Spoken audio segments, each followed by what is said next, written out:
રાજકોટ સ્થિત લોક વિજ્ઞાન કેન્દ્રની વિમેન્સ સાયન્સ ક્લબ દ્વારા ફાયરલેસ કુકિંગ વર્કશોપનું આયોજન કરવામાં આવ્યું હતું.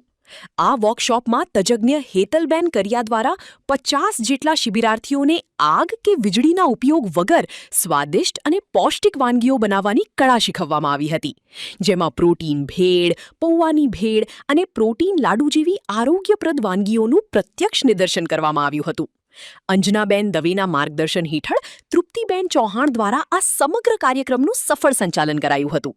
કાર્યક્રમના અંતે બહેનો માટે મનોરંજક રમતોનું પણ આયોજન કરવામાં આવ્યું હતું, જેમાં તમામ સહભાગીઓએ ઉત્સાહભેર ભાગ લીધો હતો. આ વર્કશોપનો મુખ્ય ઉદ્દેશ્ય બહેનોને રસોઈમાં પોષણ અને નવીનતા વિશે જાગૃત કરવાનો રહ્યો હતો. વિજ્ઞાન કેન્દ્ર ખાતે આજે એક અનોખી સ્પર્ધા રાખવામાં આવી હતી, સાથોસાથ સેમિનાર પણ રાખવામાં આવ્યો હતો. અલગ અલગ જે આપણે બહારથી ખાવાનું મગાવતા હોય છે, ઓર્ડર આપતા હોય છે, અને ટેસ્ટ ખાતર પણ આપણે એ મોજ ખાતર પણ ખાતા હોય છે, પણ ઘણી વખત એમાં ઘણા બધા રોગો થવાની શક્યતા રહેતી હોય છે. આજે એક વિજ્ઞાન કેન્દ્ર ખાતે એક અલગ કન્સેપ્ટ હતો કે કોઈ પણ જાતના ફાયર વગર, એટલે કે જે આપણે રાંધવાની જે પ્રક્રિયા છે એ ક્રિયા વગર તમે અલગ અલગ આઇટમથી એક સુંદર મજાની ટેસ્ટી આઇટમ બતાવી શકો, અને એ સાથોસાથ નાના બાળકોને પણ ભાવશે, ટેસ્ટ પણ એવો જ રહેશે. તો આ એક ગેસની પણ બચત થાય, સાથોસાથ જે અત્યારે પ્રવર્તમાન જે પરિસ્થિતિ છે એમાંય ક્યાંક ને ક્યાંક રાહત થાય, એવી વાતો સાથે એક વિજ્ઞાનના આધાર સાથે જોડી અને આજે એક સુંદર મહિલાઓ માટે કાર્યક્રમ રાખવામાં આવ્યો હતો. આપણે સીધા એમના પ્રમુખ છે ડૉક્ટર અંજના દવે, એમની સાથે વાત કરીશું. અંજનાબેન, કેવા પ્રકારનું આયોજન હતું અને આજે શું શું મહિલાઓને શીખવાડવામાં આવ્યું? ખૂબ સુંદર આયોજન છે. કલ્પના ન હોય કેટલીક બહેનોને એવું આયોજન છે.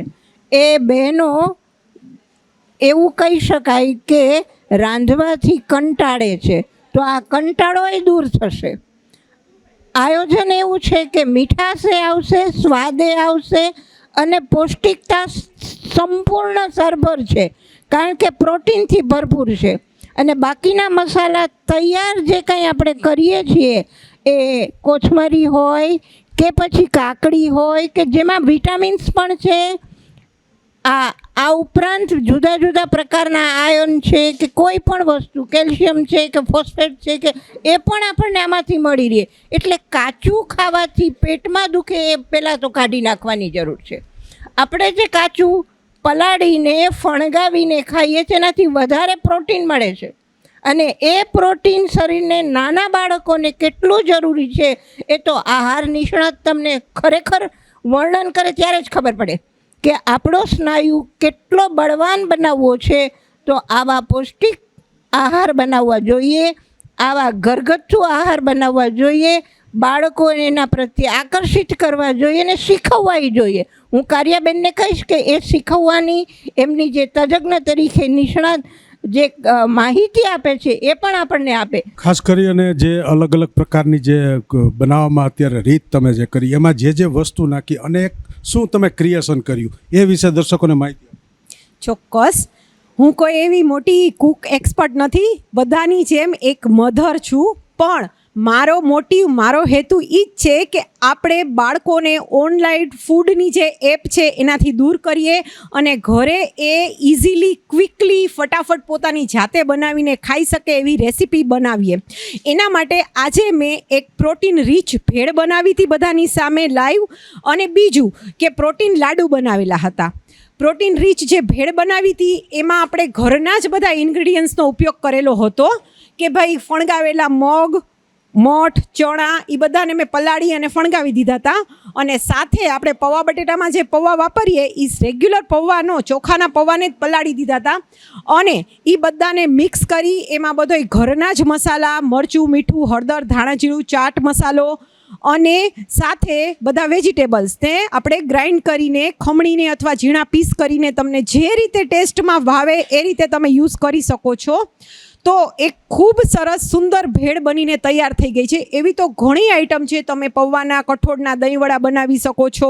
પછી તમે આજે ઘરમાં થેપલું, પરોઠું, ભાખરી પડેલું હોય તો એના ઉપર તમે આના લેયર્સ બનાવીને સાથે એ કરી શકો છો.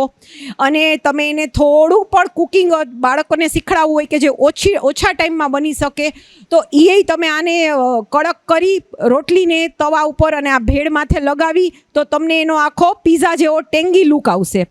માથે તમે ધારો તો ચીઝ પનીર જે બહારના છે એનો યુઝ ન કરો અને ઘરનું મેળવેલા દહીંને તમે જમાવી દો અને પછી એનું પાણી કાઢી મસ્કો જે આપણે બનાવીએ છીએ એ લગાડીને એમાં બધા વેજીટેબલ્સ નાખીને તમે પીઝા પરોઠા ઉપર લગાવી દો તો પણ ખૂબ સરસ તમને ચીઝ બટર જેવો ટેસ્ટ આવશે.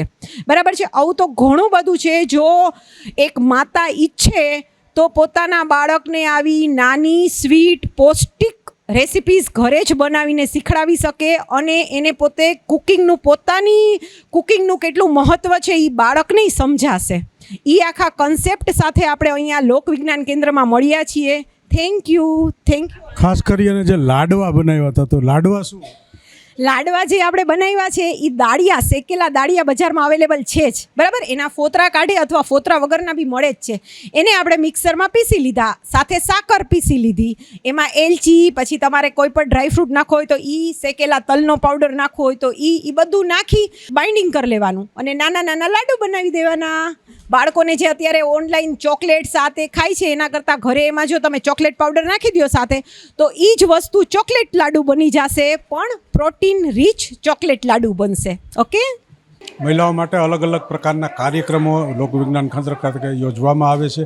તો એ તૃપ્તિબેન સાથે આપણે સીધી વાત કરું છું. તૃપ્તિબેન, મહિલાઓ માટે લોકવિજ્ઞાન કેન્દ્રમાં કેવા પ્રકારના કાર્યક્રમો કરવામાં આપણે 6-7 વર્ષ પહેલાં આપણે મહિલા ક્લબ ચાલુ કર્યો, જેમાં બહેનોને પહેલાં આપણે હેલ્થ રિલેટેડ પ્રોગ્રામ કરાવતા હતા. પણ એ લોકોના પ્રતિભાવ આવતા ખબર પડી કે એ લોકોને અલગ અલગ એક્ટિવિટીમાં બહુ ઇન્ટરેસ્ટ છે. તો અમે એવું વિચાર્યું કે દર 15 દિવસે અમે એક એવો પ્રોગ્રામ કરીએ જેમાંથી બહેનોને કંઈક નવું શીખવા મળે. જેમ કે આપણે ભરત ગૂંથણના વર્કશોપ કરીએ છીએ, વેસ્ટમાંથી બેસ્ટના કરીએ છીએ, ફૂડ રિલેટેડ કરીએ છીએ, હેલ્થ રિલેટેડ.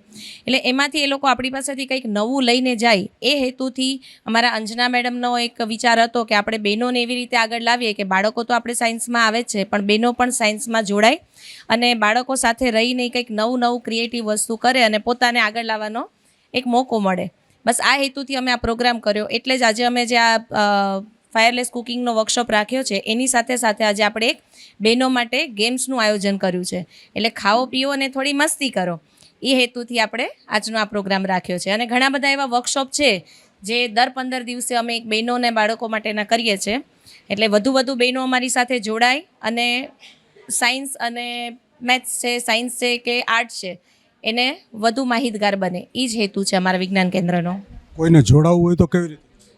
અમારું એક વુમન સાયન્સ ક્લબ ચાલે છે જે વોટ્સઅપ માધ્યમથી આપણે જોઈન કરી શકીએ છીએ. એટલે કોઈ બહેનોને જોડાવવું હોય તો અમારું વોટ્સઅપનું એક ગ્રુપ છે જેમાં એ લોકો જોડાઈ શકે છે. અને અમારા સેન્ટરના કોઈ પણ પ્રકારના વર્કશોપ હોય છે એની માહિતી અમે એમાં મૂકતા રહીએ છીએ અને એવી રીતે અમારી સાથે જોડાઈ શકે છે.